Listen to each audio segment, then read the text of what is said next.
How are you guys doing? Today is Tuesday, November 30th, 2021. I'm James Sims, and for this episode of The Elite, I'm going to review the Elite matchups and performances from yesterday, Monday, November 29th. Taking a quick step back and taking a look at where we are in the 2021 calendar year. Of course, with no more baseball left to be played, we are still in the middle of the football seasons, as college football is actually over with its regular season, but still has bowl games and conference championships to play. The NFL is in the second half of its season. The NFL and the NBA and college basketball also just recently got started, not to mention hockey as well.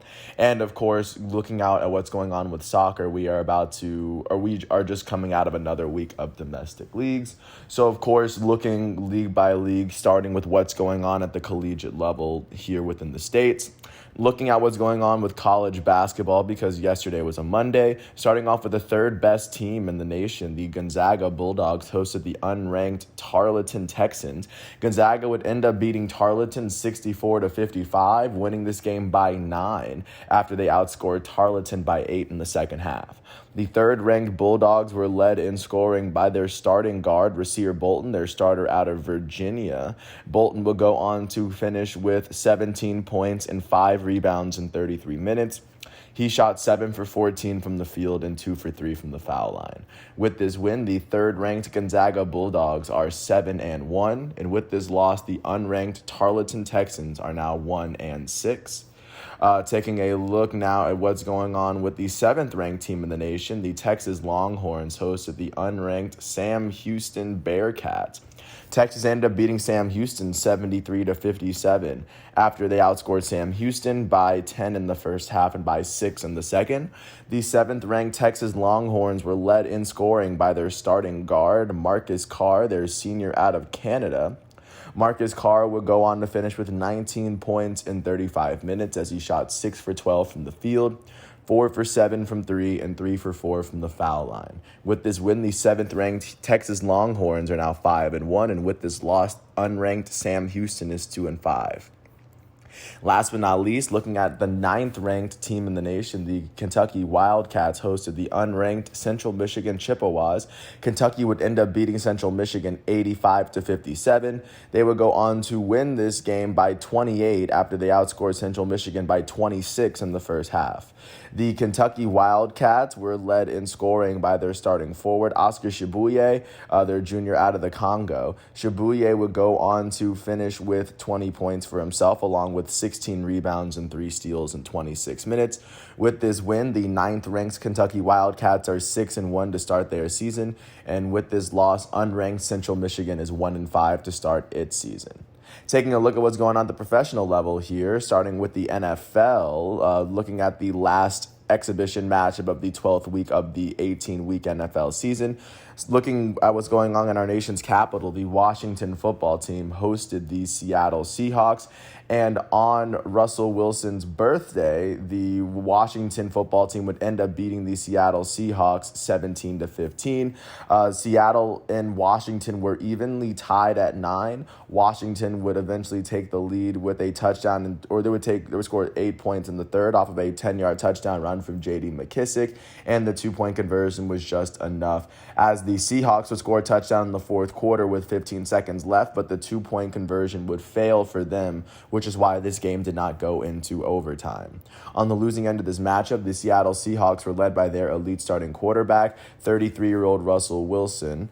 He would complete 20 of his 31 passes as he threw for 247 yards and 2 touchdowns. He would also run for 16 yards as he would go on to finish with 263 total yards of offense. The Seahawks leading receiver, Tyler Lockett, had 3 receptions for 96 yards on the day.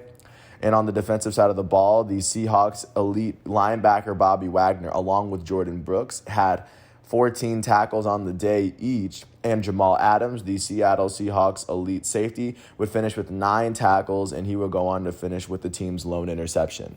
On the winning end of this matchup, the Washington football team was led by their starting quarterback, Taylor Heineke. Heineke threw for 223 yards, a touchdown, and an interception. He also ran for an additional 3 yards. That's 226 total yards of offense. Washington's leading rusher, Antonio Gibson, had 29 carries for 111 yards on the ground. Also, he would have 35 yards through the air, so that's 146 total yards of offense. Their second leading carrier, J.D. McKissick, had 7 carries for 30 yards and a touchdown on the ground. He had 5 receptions for 26 yards and a touchdown through the air. That's 56 total yards of offense, and he would go on to finish with both of the team's offensive touchdowns. On the defensive side of the ball, Landon Collins led the Washington football team in tackles as he had 7 of them. And with this win, the Washington football team is now 5-6. And with this loss, the Seattle Seahawks now drop to 3-8 on the season. The next matchup of the NFL season will take place on Thursday as the Saints host the Dallas Cowboys. So, of course, that's what's going on there. And, of course, taking a look at what's going on in the NBA, starting off in Philadelphia, the 76ers hosted the Orlando Magic. The Sixers would end up beating the Magic 101-96, winning this game by 5 after they outscored the Sixers by 12. After they outscored the Magic by 12 in the first quarter. The Magic would be led in scoring by their starting small forward out of Michigan, their rookie Franz Wagner. He finished with 27 points, 6 rebounds, and 5 assists in 38 minutes. He shot 11 for 24 from the field, and he would also go on to shoot 4 for 6 from the foul line. The Philadelphia 76ers on the winning end of this matchup were led in scoring by their starting shooting guard out of Duke, Seth Curry. Curry finished with 24 points and 2 steals in 33 minutes. He shot 10 for 13 from the field, 3 for 5 from 3, and he would go on to make his only free throw of the night. The Sixers' elite starting center out of Kansas, Joel Embiid, finished with 16 points, 13 rebounds, 5 assists, and 2 blocks in 30 minutes. Embiid shot 4 for 16 from the field, 1 for 2 from 3, and 7 for 10 from the foul line. With this win, the Philadelphia 76ers are 11-10. With this loss, the Orlando Magic are now 4-18 on the year. Taking a look now at what's going on in Miami, the Heat hosted the Denver Nuggets, and the Denver Nuggets would end up beating Miami 120-111, winning this matchup by 9 points after they went on to outscore the Heat by 20 in the first half. On the losing end of this matchup, the Heat were led in scoring by their elite starting center, Bam Adebayo. Adebayo finished with 24 points, 13 rebounds, 6 assists, and 5 turnovers in 35 minutes as he was 1 foul away from fouling out. Adebayo would shoot 11 for 19 from the field and 2 for 4 from the foul line. The Heat's elite starting point guard, Kyle Lowry, would go on to finish with 17 points, 2 rebounds, and 14 assists in 36 minutes, as the Villanova product would shoot 5 for 9 from the field, 2 for 5 from 3, and 5 for 6 from the foul line. The Denver Nuggets would be led in scoring by their elite starting center, the 2021 NBA MVP, Nikola Jokic. He would go on to finish with 24 points, 15 rebounds, and 7 assists in 33 minutes. He shot 9 for 14 from the field, 1 for 2 from 3, and 5 for 6 from the foul line on the day. Their starting power forward, Aaron Gordon, the former Orlando Magic dunk contest, would go on to finish with 20 points and 5 assists in 38 minutes. Gordon shot 6 for 11 from the field, 2 for 4 from 3, and he shot 6 for 8 from the foul line. With this win, the Denver Nuggets are now 10-10, and with this loss, the Miami Heat are now 13-8 on the year. Taking a look at what was going on in the Windy City in Chicago, the Bulls hosted the Charlotte Hornets in what would be known as the ball matchdown, as the Chicago Bulls would end up beating the Charlotte Hornets 133-119. The Bulls would win this game by 14 after they outscored the Charlotte Hornets by 20 points in the middle 2 quarters. On the losing end of this matchup, the Hornets would be led in scoring by their starting shooting guard, Terry Rozier. Rozier finished with 31 points in 37 minutes as he shot 11 for 17 from the field, 6 for 7 from 3, and he made all 3 of his free throw attempts. The Hornets' starting small forward, Gordon Hayward, finished with 22 points and 6 rebounds in 37 minutes. He shot 8 for 15 from the field, 2 for 5 from 3, and 4 for 6 from the foul line. The Hornets' elite starting point guard, LaMelo Ball, would finish with 18 points, 7 rebounds, 13 assists, and 2 steals. in 32 minutes as he shot 5 for 15 from the field, 3 for 8 from 3, and 5 for 6 from the foul line. On the winning end, the Chicago Bulls were led in scoring by their former All-Star starting center, Nikola Vucevic. Vucevic finished with 30 points, 14 rebounds, and 5 assists, as well as 2 blocks in 35 minutes. Vucevic shot 12 for 19 from the field and a perfect 6 for 6 from the foul line.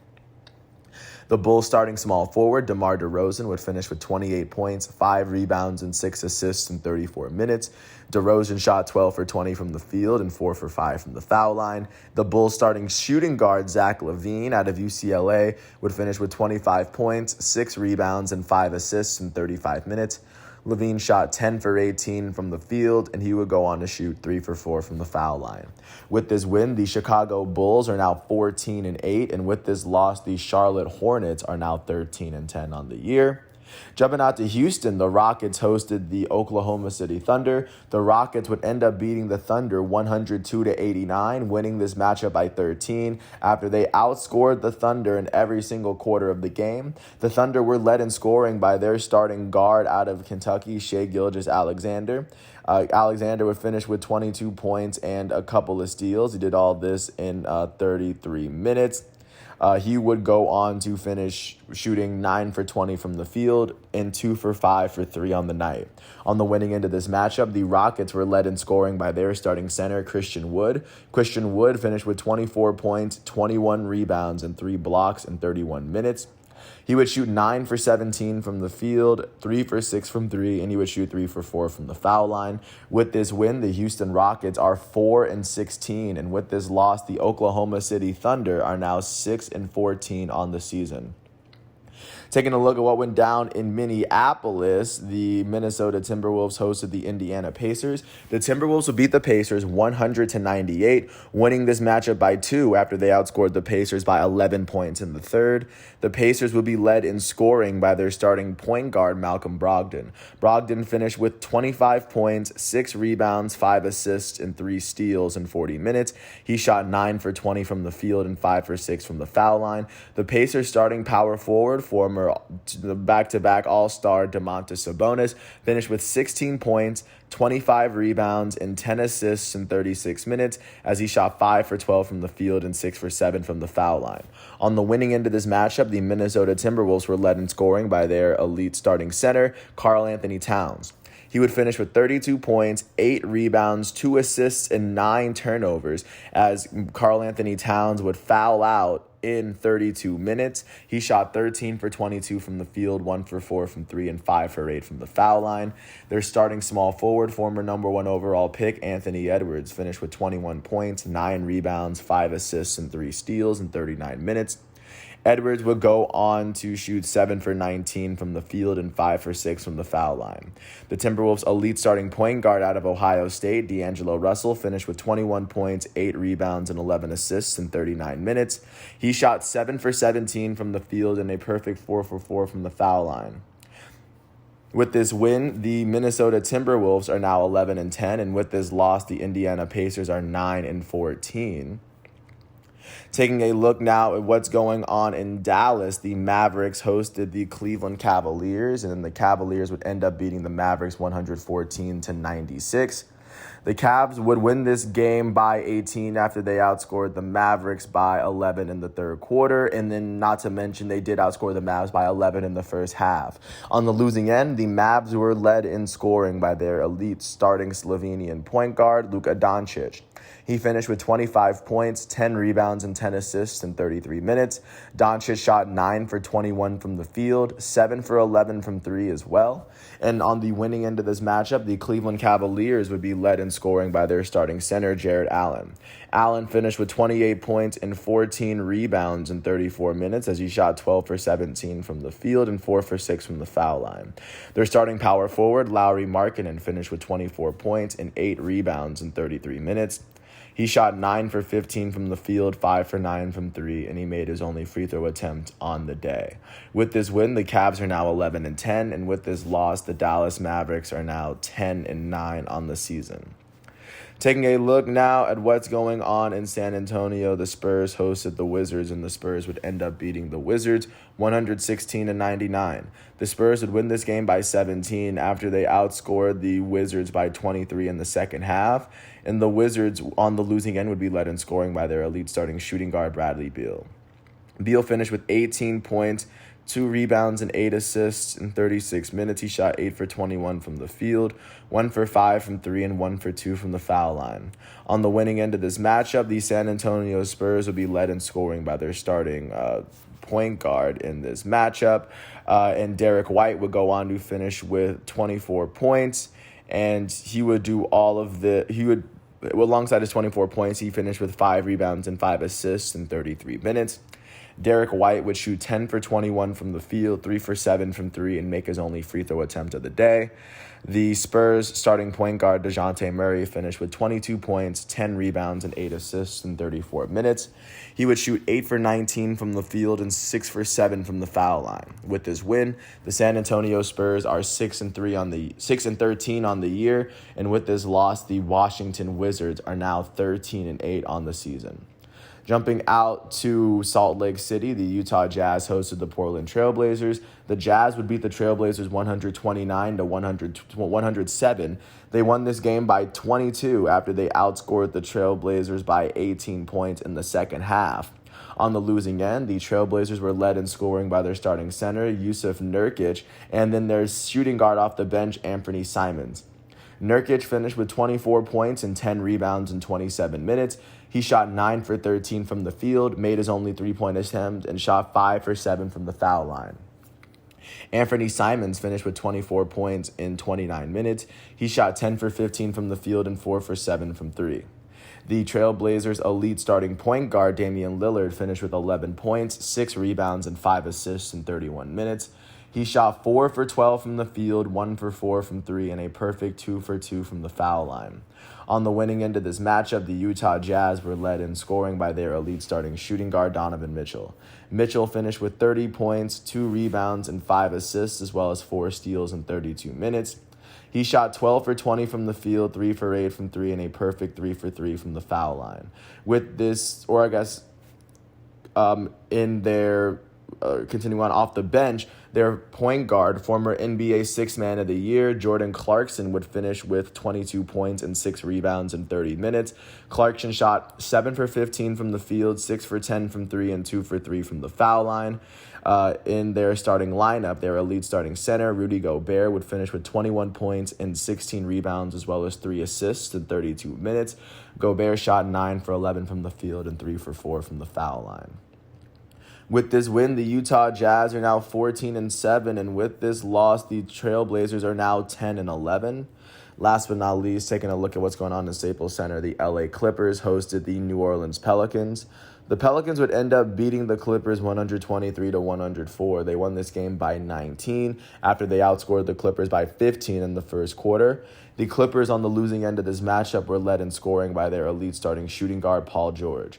George finished with 27 points and 7 turnovers, as well as 3 rebounds and 3 assists in 34 minutes, as he shot 10 for 20 from the field, 3 for 10 from 3, and a perfect 4 for 4 from the foul line. On the winning end of this matchup, the New Orleans Pelicans were led in scoring by their starting center, Jonas Valanciunas. Valanciunas finished with 39 points, 15 rebounds, and 2 steals in 32 minutes. He shot 15 for 24 from the field, 7 for 8 from 3, and a perfect 2 for 2 from the foul line. The Pelicans' elite starting small forward out of Duke, Brandon Ingram, finished with 27 points and 7 rebounds in 34 minutes.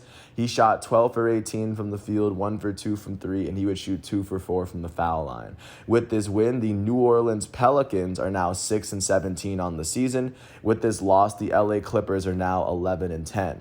That is what the NBA is looking like following yesterday's games, and without much action going on overseas in terms of soccer, those are all of the matchups that I have for you from yesterday. And of course, once all of today's matchups are done, I will come back to you tomorrow on the first day of December in 2021. And before I get there, I want to thank ESPN, the NCAA, NFL, and NBA websites for giving me all the facts and statistics that they needed. I, of course, want to thank everyone once again for listening to this piece. I hope all is well, and I'll catch you with another episode of this tomorrow. Thanks once again. I hope all is well. Thanks for listening to my piece, and peace out.